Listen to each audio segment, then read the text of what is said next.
이 세상 모든 종교는 많은 선행을 통해 구원을 얻을 수 있다고 가르칩니다. 그러나 선행으로는 절대로 구원을 얻을 수 없습니다. 왜냐하면 그 어떤 선행으로도 죄를 살 수 없기 때문입니다. 디모데후서 3장 15절에 이렇게 말씀합니다.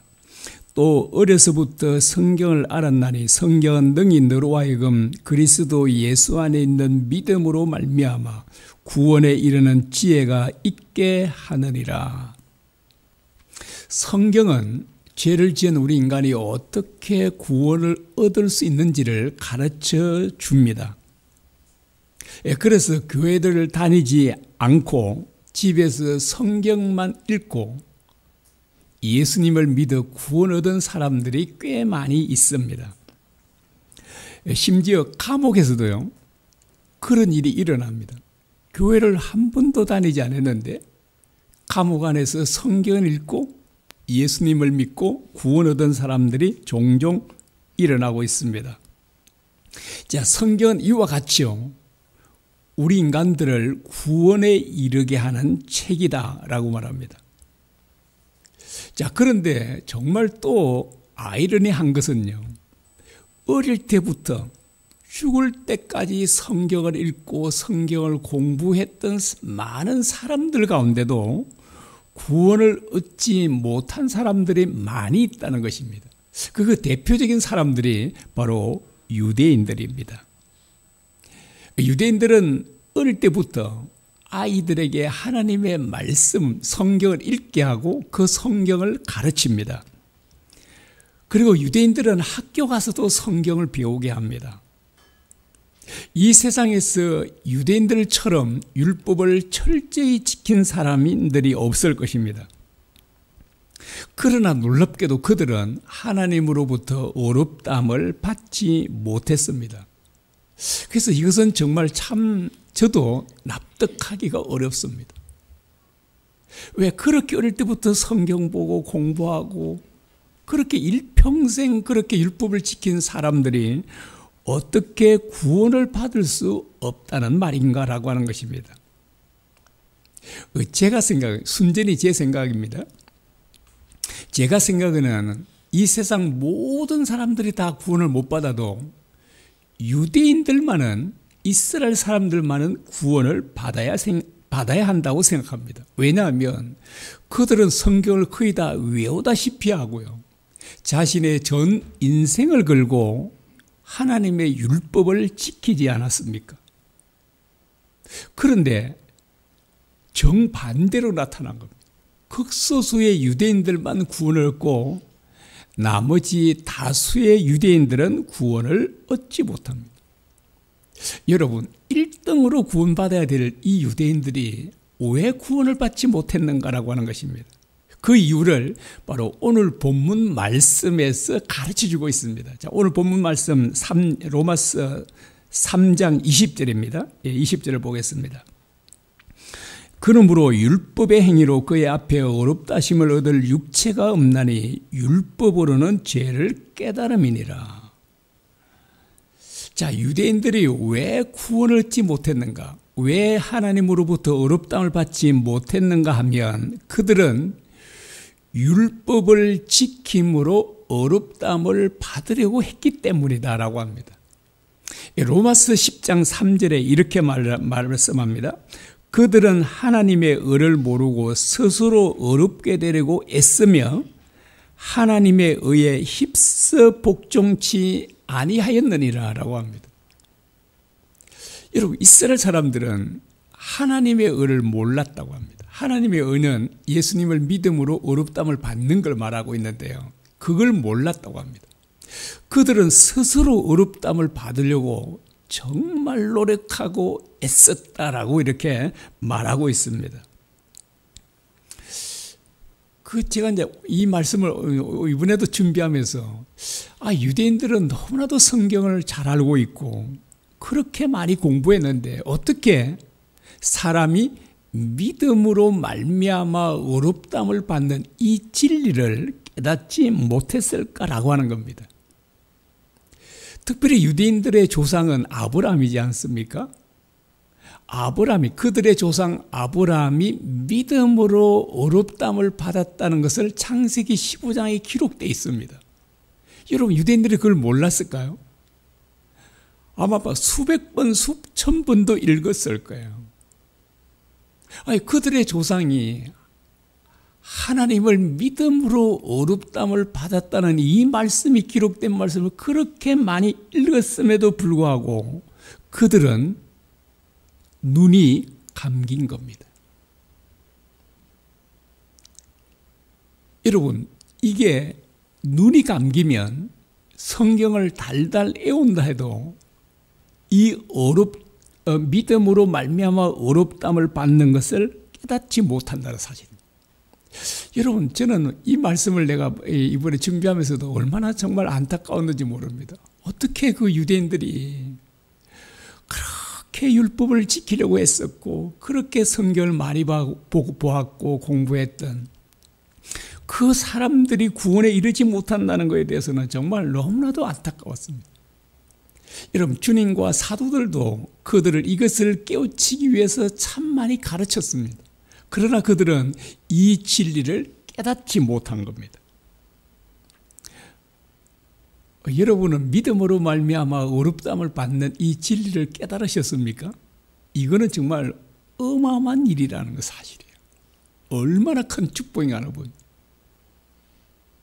아마 어쩌면 이 가운데는 성경 한독도 안 하신 분도 있을 수 있고 우리 아이들도 있으니까요. 그럴 수 있겠죠. 여러분, 유대인들은 성경 한 독입니까? 수십 독, 수백 독을 했는데도 이 진리를 깨닫지 못하는데 성경 한 독도 하지 못한 사람이 이 진리를 깨달았다는 것은 얼마나 큰 축복인가 하는 것을 보여주고 있습니다. 그 율법은 어떤 특성을 가지고 있냐니까요. 하나만 어겨도 모든 것이 범한 것이 된다라고 말합니다. 야고보서 2장 10절과 11절입니다. 누구든지 온 율법을 지키다가 그 하나를 범하면 모두 범한 자가 되나니 간음하지 말라 하신 이가 또한 살인하지 말라 하셨은즉 내가 비록 간음하지 않아도 살인하면 율법을 범한 자가 되느니라. 온 율법을 다 지키다가 하나만 못 지켰어요. 그런데 어떻다고요? 모든 율법을 다 범한 것이 된다라고 말하고 있습니다. 자, 그러므로 이 율법을 완벽하게 지킬 사람이 있을까요? 없는 거잖아요. 왜 하나라도 어기면 안 되는 거니까. 그래서 율법을 지켜서 어렵담을 받으려고 하는 사람들은 모두 저주 아래 있을 수밖에 없다는 것입니다. 갈라디아서 3장 10절입니다.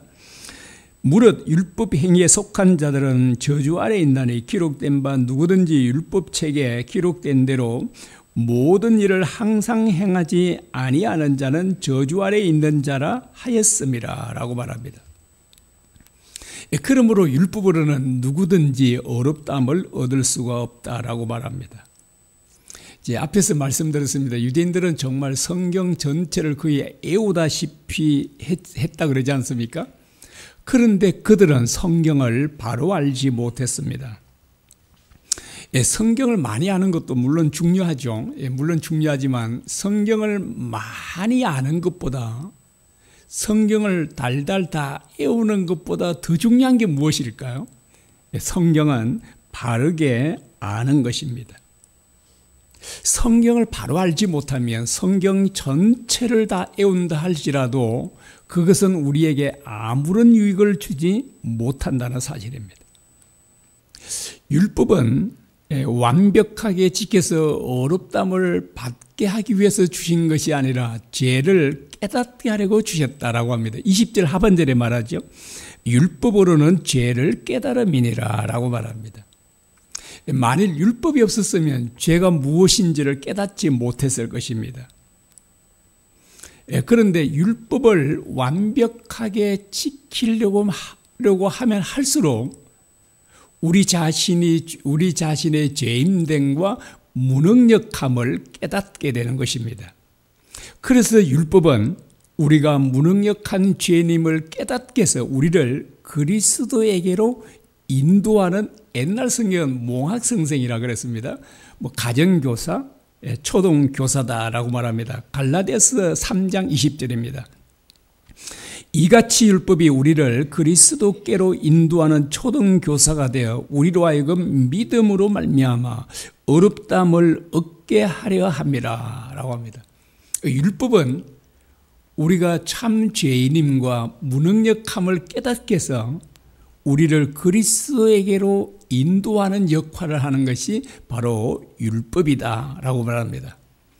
그리고 율법에는 하나님의 그 기쁘신 뜻이 온전히 기록되어 있습니다. 그래서 하나님의 뜻이 무엇인지 알려면 율법을 보면 알 수 있죠.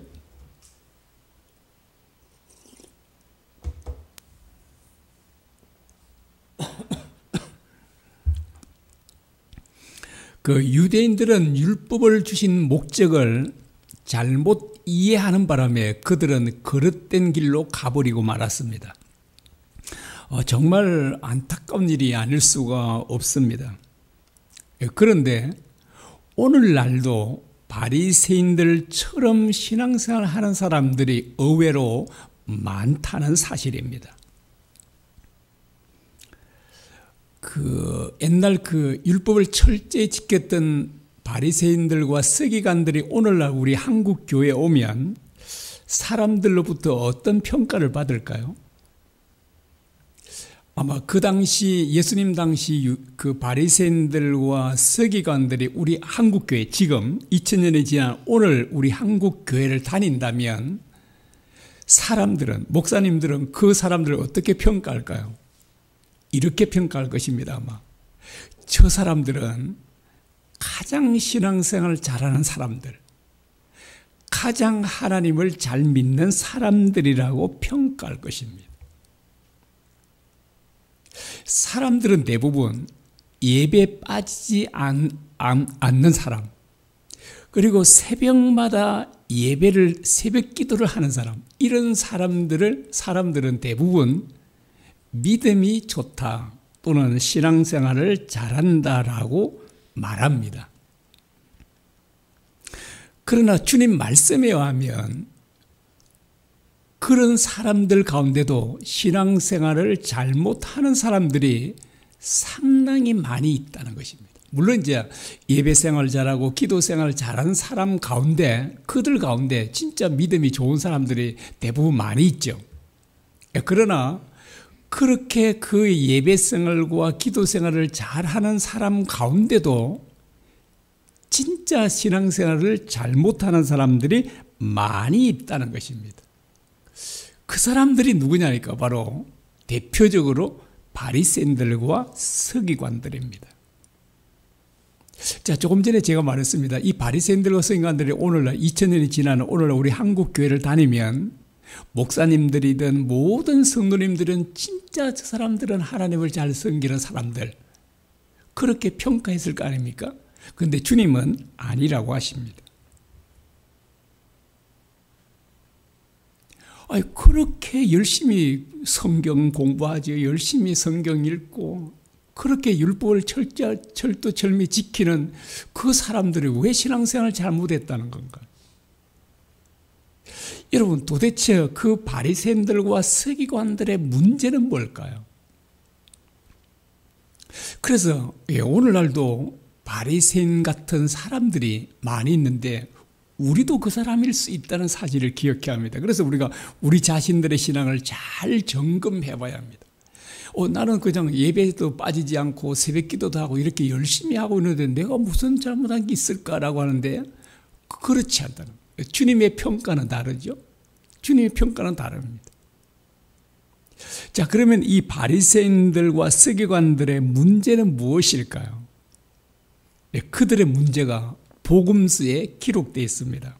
자, 그들의 문제는, 그들이 정말 예배도 빠짐없이 드리고 기도 생활도 그처럼 많이 했지만 그들의 문제는 무엇이냐면 정죄와 비판을 일삼은 것입니다. 여러분, 정죄와 비판을 일삼는 사람에게는 그 마음속에 무엇이 없다는 증거일까요? 사랑이 없다는 증거입니다. 남의 험담을 잘하는 사람, 비판을 잘하는 사람, 이걸 일삼는 사람들은 틀림없이 그 마음속에는 사랑이 없습니다. 자비와 긍휼이 없는 겁니다. 형제를 사랑하지 않는 겁니다. 예수님께서 38년 된 병자를 치유해 주셨지 않습니까? 그게 이제 안식일이었어요. 그래 안식일을 치유했다고 예수님을 정죄하고 비판했습니다. 바리새인들이요. 그런데 만약에 38년 동안 지긋지긋한 고통과 그 고통 가운데 살았던 이 38년 된 병자가 내 아들이라면 어떨까요? 내 자식이라면. 그 고통 가운데 그래 기도해도 안 됐지만 예수님께서 살려줬어요. 그래서 그 예수님이 안식일에 왜 당신이 내 아들을 안식일을 고쳐주었소? 왜 그랬어? 이렇게 하겠습니까? 진짜 마음속으로 내 아들을 치유해 주신 그 주님께 얼마나 감사했겠습니까? 그래서 그들이 38년 된 병자를 고쳐주신 예수님을 정죄하고 비판했다는 것은 이 바리새인들이 그 38년 된 그 고통 속에 살아온 그 사람을 불쌍히 여기지 않았다는 증거입니다. 정말 내 사랑하는 자식이었다면 절대로 그렇게 할 수가 없어요. 그래서 그들은 사랑이 없다는 증거가 되는 것입니다. 그리고 그들은 예수님을 끝없이 핍박하고 결국 예수님을 죽이지 않았습니까? 그래서 예수님께서 그들을 가리켜 하신 말씀이 뭐냐니까 사탄의 자식들이라고 했습니다. 너희의 아비는 마귀다 이렇게 말씀하십니다. 여러분 보십시오. 어릴 때부터 그냥 그렇게 성경 많이 공부했던 거의 성경을 외우다시피 하고 예배를 철저하게 드리고 기도도 그렇게 오래 많이 했던 그 바리새인들이 여러분 사탄의 자식이라는 것은 상상도 할 수 없잖아요. 그런데 주님께서 그렇게 말씀하셨다는 사실입니다.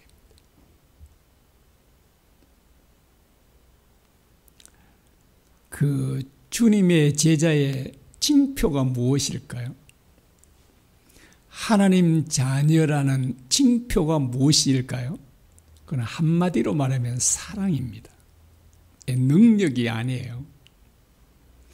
요한복음 13장 35절입니다. 너희가 서로 사랑하면 이로써 모든 사람이 너희가 내 제자인 줄 알리라.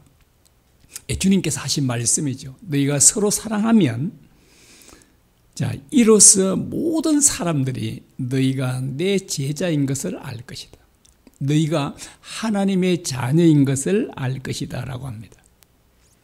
예배 생활 중요합니까 안 합니까? 중요하죠. 기도 생활 중요합니까 안 합니까? 중요하죠.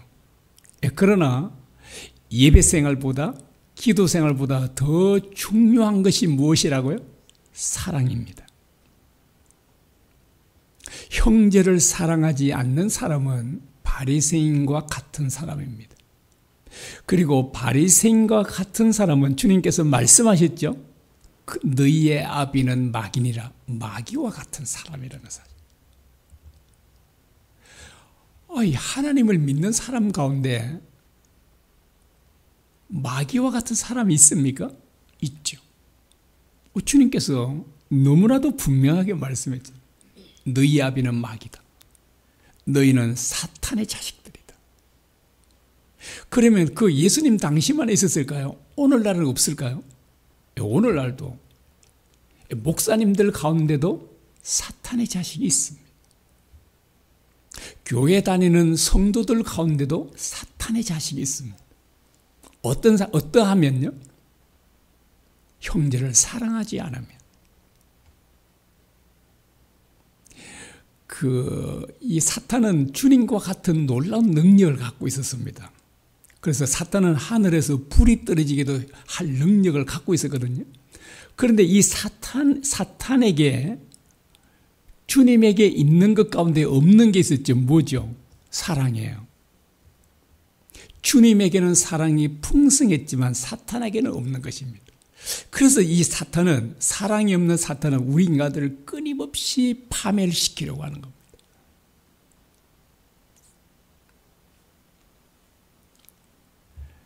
그 선님들 가운데 모든 욕심을 버리고 오로지 도에만 정진하는 선님들이 참 많이 있습니다.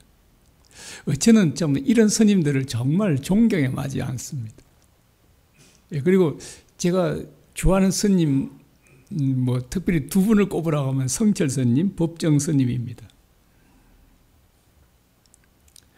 자, 그분들의 구도자의 삶은 정말 너무나 대단합니다. 그분들이 행한 수행은, 저 같은 사람은요, 엄두조차 낼 수 없는 그런 수행을 한 분들이에요. 그 선님들은 수년 동안 눕지도 않고 기대지도 않고 앉아서 수행을 하는 분들이 계십니다. 성철 스님도 8년 동안 불화를 했다 그러지 않습니까? 불화를 했다고 합니다. 그런데 제가 이제 그 인터넷 찾아보니까요, 청하 스님은 무려 40년 동안을 장자 불화와 1일 1식을 하며 살았다고 합니다. 여러분은 1일 몇 식 합니까? 3식도 하고 거기다 또 중간중간 간식 먹고 그냥 그 노동하는 노동자들도 아니고 그 농사 짓는 농사꾼도 아닌데도 끝없이 먹어지잖아요. 그래서 우리가 살찐 걸 고민을 하고 그러지만, 근데 이 청하스님은요, 40년 동안 한 번도 등을 바닥에 눕혀본 적이 없대요. 그 토굴 속에서 많이 했는데 어떻게 그렇게 할 수 있냐고. 그래서 그 다른 스님들이 이제 사람들이 물으면 앉아서 있는 게 편하다고 한답니다. 아이고 진짜. 그래서 40년 동안이나 그래 장자 불화를 하고 1일 1식을 했다고 합니다. 여러분, 이렇게 도에 정진한 선진들이라면 당연히 구원받아야 되지 않습니까? 그리고 그분들은 여자들과 돈은 아예 멀리했다고 합니다. 정말 그분들은 정말 깨끗하고 정결한 삶을 살려고 진짜 온 힘을 다 기르는 겁니다. 여러분, 이 정도로 살아갔다면 하나님께서 구원해 주셔야 되지 않습니까? 그런데 하나님께서 이런 선님들에게도 구원이 없다고 하십니다. 왜 이처럼 훌륭한 선님들에게 구원이 없다고 하시는가라고 하는 것입니다. 그 이유가 있습니다. 그 어떤 수행이나 그 선을 쌓아서는 우리의 죄를 살 수가 없기 때문에 그렇습니다.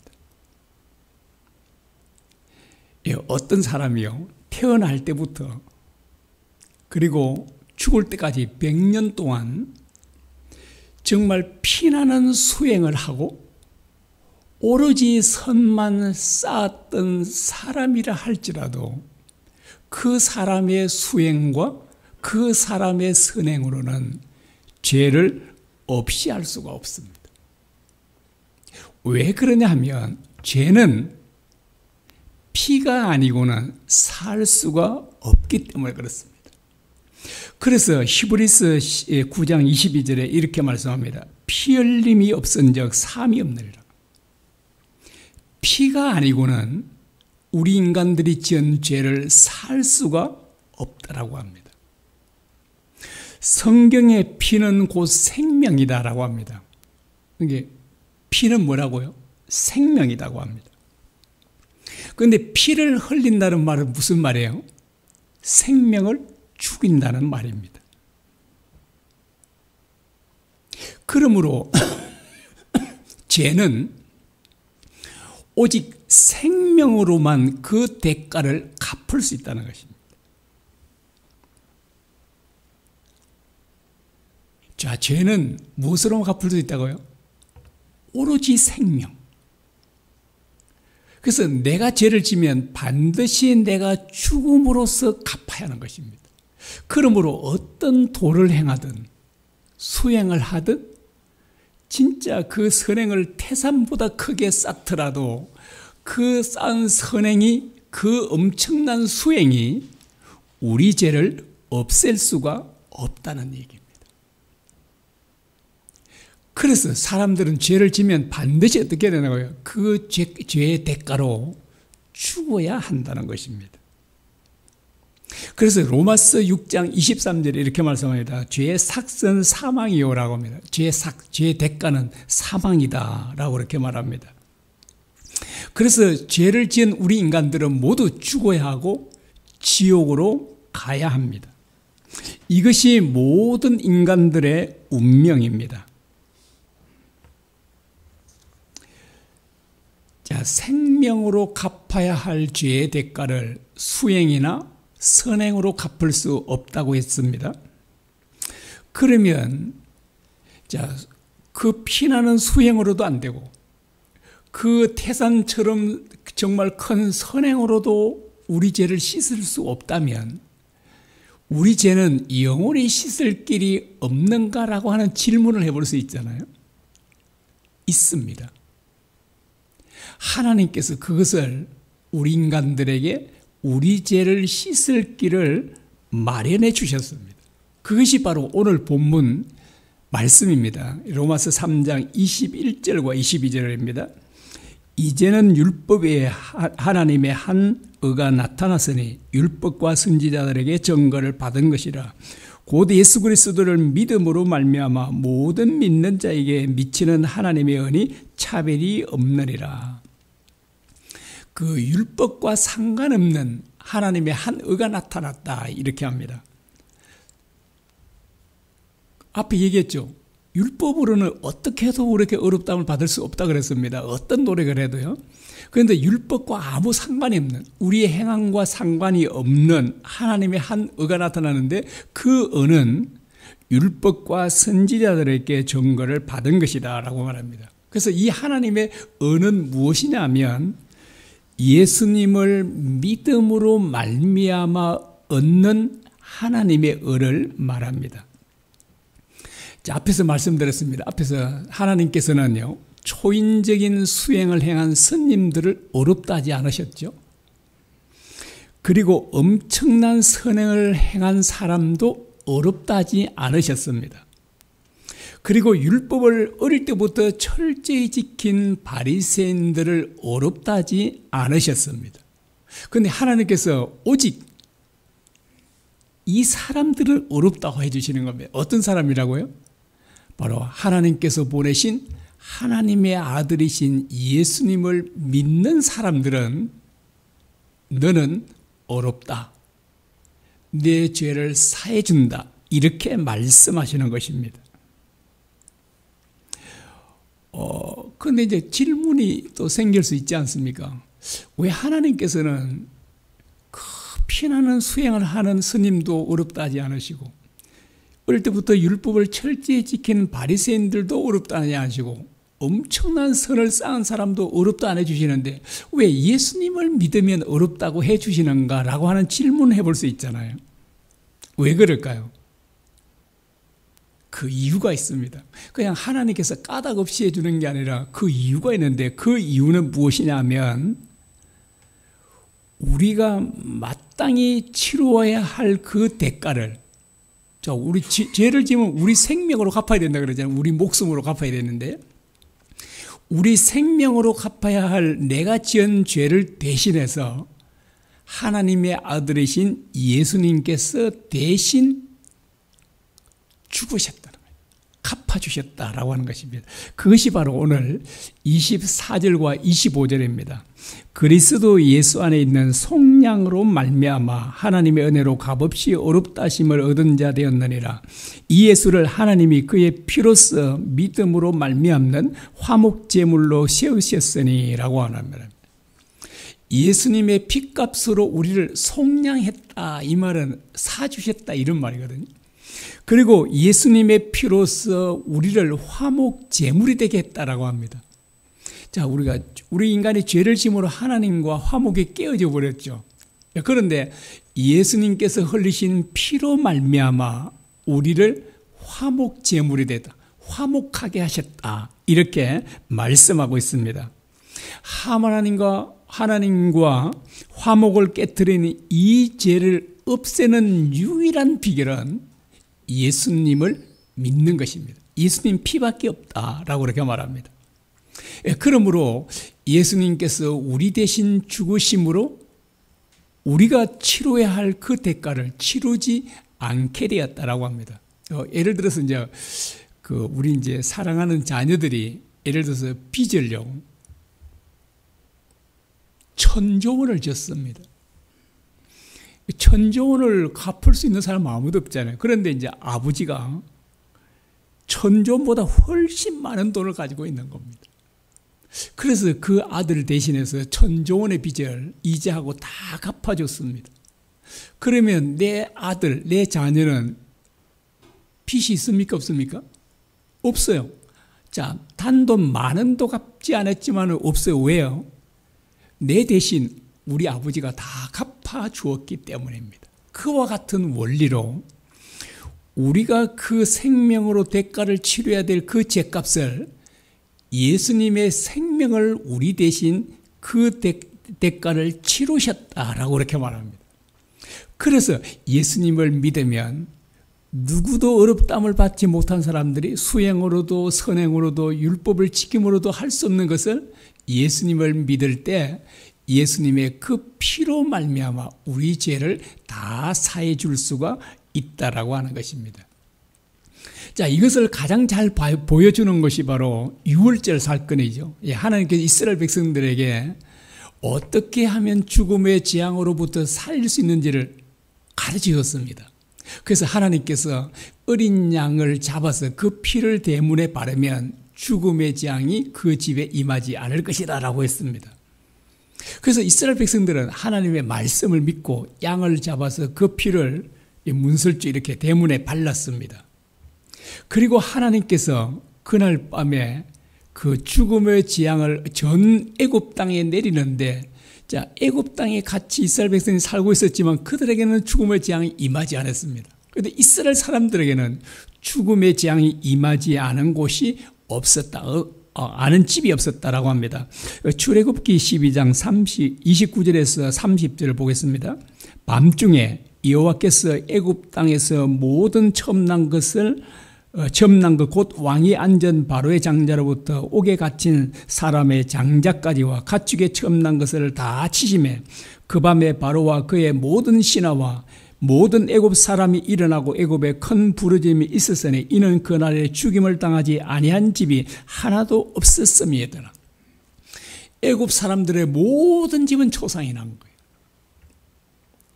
정말 하나님의 말씀은 무서울 만큼 그대로 이루어진다는 사실. 대통령의 말, 왕인의 말 또는 우리들의 말은 별로 중요하지 않습니다. 왜냐하니까 우리들의 말은 이루어질 수도 있고 이루어지지 않을 수도 있는데, 그런데 하나님의 말씀은 두렵습니다. 왜냐하면 그분의 말씀은 반드시 그대로 다 이루어지기 때문입니다. 그래서 애굽에 양의 피가 없는 집에는 죽음의 재앙이 임한다 하자 그 말씀이 그대로 이루어졌습니다. 자, 그런데 그 죽음의 재앙이 임한 것은 그 집에 애굽 사람이 살았기 때문에 임하고 이스라엘 사람이 살았기 때문에 임하지 않고 그게 아니었다라고 하는 것입니다. 기준이 뭐예요? 재앙의 기준이 뭐라고요? 어린 양의 피가 있느냐 없느냐. 그리고 심지어 예를 들어서요, 살인 강도 집에 어린 양의 피가 발려 있습니다. 죽음의 재앙이 내릴까요 안 내릴까요? 안 내려. 살인 강도 집이라도. 그런데 너무나도 착한 사람이, 애굽 사람이요. 너무나 도와주기도 잘하고 진짜 그렇게 착할 수가 없어요. 그래서 착한 사람을 말하기를 법이 없어도 살 수 있다 그런 말 하지 않습니까? 그렇게 착한 애굽 사람의 집에 피가 없어요. 어린 양에. 죽음의 재앙이 내릴까요? 안 내릴까요? 내리는 겁니다. 살인 강도 집이라 할지라도 악한 사람의 집이라도 피가 있는 집은 내리지 않지만 아무리 선하고 착한 사람의 집이라 할지라도 거기에 피가 없으면 죽음의 재앙이 내렸다라고 하는 것입니다. 그래서 앞에 설명했죠. 자, 우리의 죄를 살 수 있는 유일한 어렵다움을 받을 수 있는 길은 도를 수행하거나 선행으로 되는 것이 아니다라고 하는 것입니다. 그래서 우리가 예수님을 믿어야 한다라고 우리에게 말하고 있는 것입니다. 우리 지난주에 우리 살펴보았죠. 사람이 마음으로 믿어 어렵게 되고 입으로 시인해서 구원을 얻는다라고 말합니다. 여러분, 우리는 어떻게 어렵다움을 받았습니까? 돈을 많이 지불했습니까? 안 했습니까? 우리는 단돈 10,000원도 지불하지 않았으면 완전히 공짜로 하나님으로부터 어렵다움을 받았습니다. 그런데 우리는 공짜로 받았지만 하나님께서는요, 우리를 어렵다 하시기 위해서 어마어마한 대가를 지불하셨는데 그 대가가 바로 하나님의 하나밖에 없는 아들이신 예수님입니다. 여러분, 부모님에게는 자식들은, 그 부모님들에게 있어서 자식들은 자기 생명보다 귀하잖아요. 아까 우리 혜란이 위해서 기도했지만 아마 혜란이 부모님은 혜란이를 살릴 수 있다면 자신들의 생명을 내놓을 겁니다. 모든 부모님은 다 그렇잖아요. 이건 하나님께도 마찬가지예요. 하나님께도 하나님의 아들이신 예수님은 자신의 목숨보다 귀한 아들이세요. 그런데 하나님께서는 자신의 목숨보다 귀한 아들을 우리를 살리기 위해 내어주셨다라고 말합니다. 여러분, 이것을 실제로 믿는다면 예수님을 자신의 왕으로 모시지 않을 사람이 세상에 어디 있겠습니까? 여러분, 어떤 사람이 예수님을 믿는 사람일까요? 예수님은 나의 왕이시며 나의 전부이십니다라고 고백하며 주님의 뜻대로 사는 사람이야말로 예수님을 믿는 사람이다라고 합니다. 그리고 예수님을 믿는 사람은 온 우주보다 크신 주님을 얻은 사람입니다. 그리고 주님을 얻은 사람은 모든 것을 다 얻은 사람이다라고 말할 수 있습니다. 우리 찬양 드리겠습니다.